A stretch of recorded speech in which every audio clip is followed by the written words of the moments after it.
Welcome back to KAMU Down Home. It's time for segment 2. Peter, we're going to talk all about pastas right now.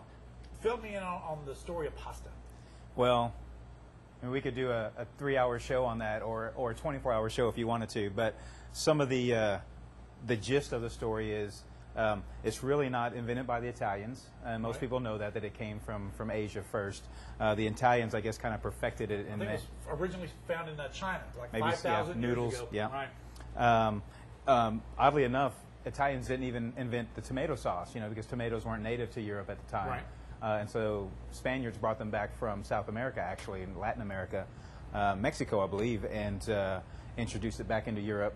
And then Italians started using it in their pastas. But so many shapes. And you were telling me you had done some research, and I had done some research myself. There's over 600 different shapes of pasta. We would never be able to cover the amount of shapes, but obviously there are the more familiar ones, spaghetti and angel hair and lasagna. Exactly. And what are these right here? This one's actually penne. Penne. And it's actually penne rigate, which means has little ridges in it.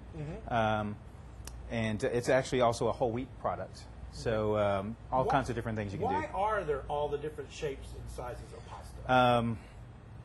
A lot of it has to do with the sauce that's paired up with a particular pasta. Okay. These types of noodles or pasta, you see they're hollow, and so they hold some of the sauce inside the noodle or inside the pasta. And they're also good for kind of a clunky dish. In this dish, we've got chicken, pieces of tomato, and so it kind of balances better than if I had all those products, let's say, in a long, stringy dish, Gotcha. or in a lasagna. I mean, obviously, you wouldn't want to use lasagna in this application. So Right. pastas usually, a particular pasta usually goes with a particular sauce. Okay. Here at Madden's, we use the penne whole wheat product, and we also use angel hair, which is a really fine kind of a spaghetti, really thin. Are all of your pastas whole wheat? No. This one is a durum wheat product, which is preferred for pasta, durum wheat, for texture and things like that. Okay. Couscous is also a pasta product, which is a Moroccan pasta. A lot of people think it's a grain because of the way it's shaped. But I thought it was a grain. So but it's it's actually a pasta. pasta, yes. Okay. It's actually a pasta. Here you see the whole wheat product in its dry form. You can see it's a lot darker, but once it's cooked, it looks pretty similar. It loses some of that darkness, and you can see how much smaller it is. And once it cooks, of course, it doubles in size pretty much. Is the whole wheat pasta gaining ground just for nutritional value? I think so. There's a lot of push toward more organic, more healthy dishes, and so that's kind of why we went to that product. Okay.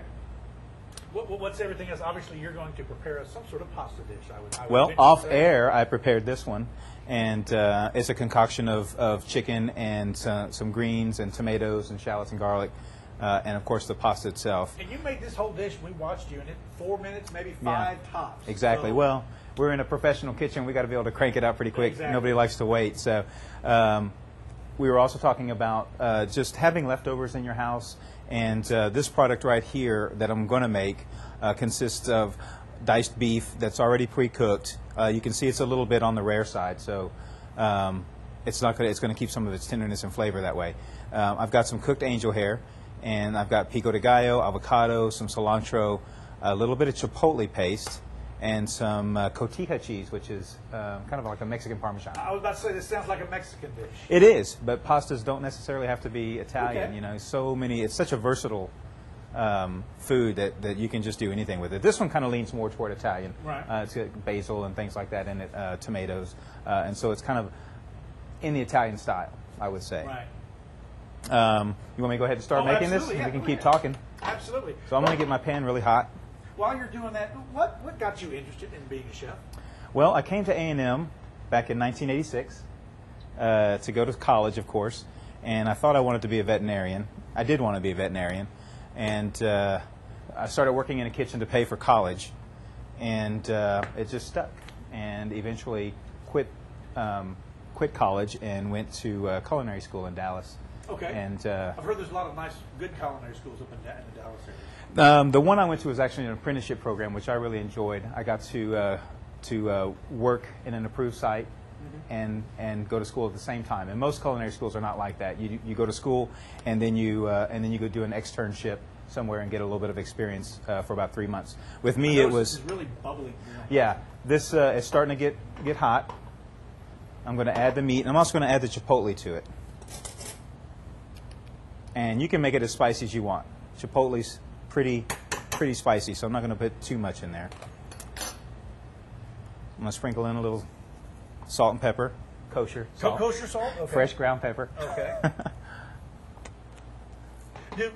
I notice you do it. You don't use any measuring things. Do most chefs, do they stay away from the, the little tablespoon or teaspoon, little like we all carry in our kitchen? Yeah. Do you pretty much just do it by the palm and by the pinch? Yeah, it's sometimes kind of difficult when people say, "Can I get a recipe for that?" Because we don't know what the recipe is half the time. If you want the recipe, come eat it. And I'll make it for you. But at some point in the process, we do have a recipe. We will measure, and most of the time it's actually by weight as opposed to teaspoons. But then we'll convert that. Instead of volume, it's by weight. Yes, and then we'll convert that, and then our underlings will use teaspoons measuring. But for the most part, this is just kind of eyeballing it. You put in a little bit of cream, which is what I started this dish with. Okay. You can see it's starting to bubble all throughout, so it's hot.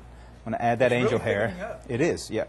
So a lot of times, we'll say, you can substitute half and half or milk or something like that. You cannot do that with this dish because the cream It would probably already be reduces. solid. Exactly. So the cream is the only thing that's going to give you the consistency that you want. Now, typically, I like the flippy thing. Do they teach you that at culinary school? it just comes with years of practice. Okay. Yeah. They can tell you about it in culinary school, but until you actually do it, You made an A+ in the flipping thing, didn't you? I did. Typically, I would dip the pasta in some hot water and then pour it in here. That way, it's already hot, and it doesn't have a propensity to kind of burn. But for the sake of getting this done quickly, I'm going to pull this off. And what I like to do with angel hair dishes is I like to pull them out slowly and pile them up on the plate. So you can kind of smash it down and keep piling. And this dish looks really simple as far as it just having these 4 ingredients. But what we do is kind of take it up a notch. We're going to put a little bit of pico de gallo on top. Yeah, a little pico de gallo on top. Look at that. And then some avocado on top. There you go. And then we'll sprinkle the cilantro kind of all over. And I love cilantro. And then, of course, Cilantro is one of those things you can. It's right on the edge where you can all of a sudden get just too much of it, get too much of that heavy cilantro taste. Well, I love it on my flavors too. yeah, it's never enough, never too much for me. But there you go, and that's a great dish. And again, 4 minutes.